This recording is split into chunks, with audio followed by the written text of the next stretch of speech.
dum dum dum oh, dum.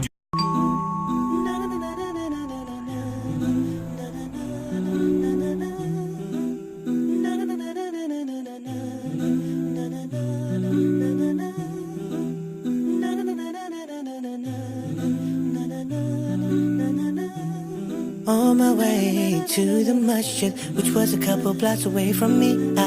As I walked through the subway, must have been about 3:15. In front of me stood a hijabi with a mother and a father. So I went up to her dad. I said, Uncle, can I have your number? Cause when I asked for your daughter's hand, did he decline? No, didn't he mind? I don't think so.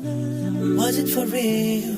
Wallahi, what was the deal? Hijabi was 24. What did she say? She smiled and looked away. I lowered my gaze and went on my way. I called my dad, told him about this girl.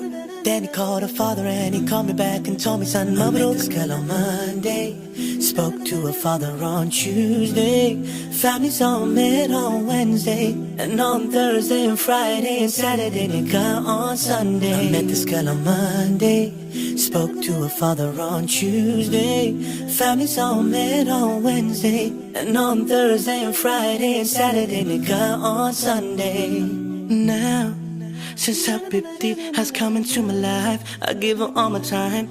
We're talking and chilling, I'm half in a deen and she has mine.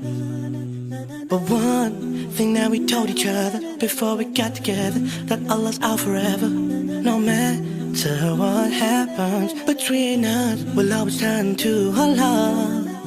Allow all her own relationships, ooh yeah, was part of those that no good for you. Break up right now, you will get nowhere displeasing Allah. If you really love each other, do your nikah and make it halal.